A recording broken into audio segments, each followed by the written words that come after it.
Hello বন্ধুরা, good morning. তো আজকে একটা নতুন ভিডিও নিয়ে চলে এলাম তোমাদের কাছে। আশা করি ভিডিওটা তোমাদের ভালো লাগবে। আর তোমরা সবাই কেমন আছো? আশা করি সকলে ভালো আছো, আর তোমাদের ভালোবাসাতে আমরাও ভালো আছি। তো দেখো, সকালের এদিকে সব কাজবাজ হয়ে গেছে, ফুল তুলে নিয়েছি আর পুজোর বাসনটাও মেজে নিয়েছি। তো শীতকাল সবসময় ফুল পাওয়া যায় না, মাঝে মাঝে ফুলটা পাওয়া যায়। আর এইদিকে তারপর চা নিয়ে বসে পড়েছি। তো সবাই চা খেয়ে নিয়েছে, তো আমি যেহেতু চাটা ঠান্ডা করে খাই, তো একটু দেরিতেই চাটা খেলাম। তারপর সমস্ত কাজবাজ সেরে রেডি হয়ে বেরিয়ে পড়েছি। তো সমস্ত কাজবাজ স্কিপ করে গেছি, কারণ না হলে ভিডিওটা অনেক বড় হয়ে যাবে। তো যাচ্ছি একটা বিশেষ দরকারে। হঠাৎ করেই মা ফোন করে বলল যে একটা কাজ আছে, তো তাই ছোটো মাসির সঙ্গে যাব। তো বাড়ি থেকে বেরিয়ে পড়েছিলাম মা ছেলে মিলে, আর এদিকে মামার বাড়ি এসে মাসিকে আর বোনকে নিয়ে যাচ্ছি হেলেঞ্চাতে। তো আমাদের বাড়ির থেকে অনেকটাই দূর। তো আমি আমার কাজটা মেটাবো, আর এদিকে বোনেরও একটা কাজ আছে, ও মিটিয়ে নেবে। তো দেখো বন্ধুরা, বেরিয়েছিলাম সেই দুপুরবেলা, আর এখন ফিরতে ফিরতে সন্ধ্যা ঘোর হয়ে গেছে। তো এখন বাড়ি ফিরে যাচ্ছি। আর আসার সময় মাসি অনেক কিছুই কিনেছে। তো মঞ্জিনিস থেকে পেস্ট্রি আর প্যাটিস টাইপের কিছু আনা হয়েছিল, তো সেটাই ছেলে দেখাচ্ছিল। তো বন্ধুরা, এটা আমার অনেক দিন আগেকার ভিডিওগুলো করে রাখা ছিল, যেহেতু শরীরটা খারাপ ছিল তাই আর কন্টিনিউ ভিডিও ছাড়িনি। সেই ভিডিওগুলোই আস্তে আস্তে একটা একটা করে ছাড়ছি। তো চলে এসেছিলাম মামার বাড়িতে, আর এদিকে কেক টেক খাওয়ার পরে চা করে নিয়ে এসছে মাসি, চা খেয়ে নেব। আর ছেলের পরীক্ষা টরীক্ষা হয়ে গেছে, তো মামার বাড়িতে কটা দিন থাকবো, তারপর বাড়ি যাব।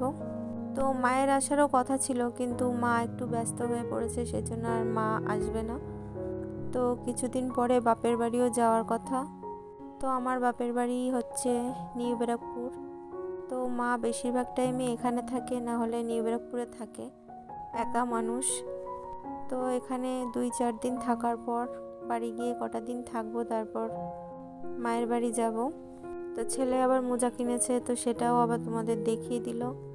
তো এখন যখন ভয়েস দিচ্ছি, তখন আমি আমার বাপের বাড়িতেই আছি। যেহেতু ভিডিওগুলো ছাড়া হয়নি, সেজন্য তোমরা ভিডিওগুলো একটু কষ্ট করে দেখে নিও। তো বেশি দিন থাকবো না এখানে, বাড়ি গিয়ে আবার অনেক রকম কাজ আছে, সেগুলো সেরে টেরে তারপরে বাবার বাড়ি যাওয়ার কথা। তো আস্তে আস্তে সেই ভিডিওগুলো তোমরা পাবে। আর এদিকে রাত্রে দেখো মাসি বিরিয়ানি করেছে। তো মাসি ফার্স্ট টাইম বিরিয়ানি করেছে, এত সুন্দর হয়েছিল বন্ধুরা, এত ভালো হয়েছিল যে কি বলবো।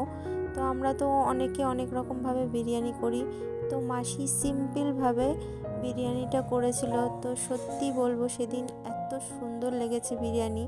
তো মাসি ফার্স্ট টাইম করছে, তো মাসি পারতো না, ভয়ে ভয়ে করেছে। তো বললাম যে চেষ্টা করলে মানুষ কি না পারে বলো, সবাই সব কিছুই পারে, ভয় করলে চলবে না, ভয়কে জয় করতে হবে। তো আমি তো বলি এরকমই, কিন্তু আমার নিজের মনের মধ্যেই অনেক ভয়, অনেক টেনশন। কিন্তু আমি সব সময় সবার ভালো চাই, কাউকে হিংসা করে কি লাভ বলো। সবাই সবার মতন হতে পারে না, আমি আমার মতো, তুমি তোমার মতো। আমরা এখানে ইউটিউবে যারাই আছি সবাই কষ্ট করে ভিডিও করি, তো সবাই চাই যে সবার চ্যানেলটা গ্রো করুক। তাই একে অপরের পাশে থেকে সব সময় ভালোবেসে একসঙ্গে চলতে হবে পথটা। সবাইকে সময় দিতে হবে, তোমার ভিডিওতে যেমন সবাই সময় দেয়, তুমিও তাদেরকে সময় দাও, ঠিক দেখবে ভালোবাসার জায়গাটা তৈরি হয়ে যাবে। তো অনেক কিছু বলে ফেললাম বন্ধুরা। তো আমার আজকের ভিডিওটা যদি তোমাদের এতটুকুও ভালো লেগে থাকে, তবে প্লিজ একটা লাইক, কমেন্ট, শেয়ার এবং সাবস্ক্রাইব করে আমার পাশে থেকে যেও। আমি অবশ্যই তোমাদের পাশে সবসময় আছি আর থাকবো। আর যারা নতুন আসছো তারা আমাকে একটু সময় দিও। আর যারা আমার বন্ধু আছো তারা তো আমায় জানোই, আমার বিশেষ কোনো অসুবিধা না থাকলে আমি সব সময় তাদের সঙ্গে থাকি ফুল সাপোর্ট দিয়ে। তো খাওয়া দাওয়া হয়ে গেছে, সবাই শুয়েও পড়েছে, টিভি দেখছে। ঠান্ডার মধ্যে গ্রামের বাড়ি, বুঝতেই পারছো। তো আজকের ভিডিওটা এই অবধি রাখলাম বন্ধুরা। ভালো থেকো, সুস্থ থেকো এবং আমার পাশে অবশ্যই থেকো। টাটা।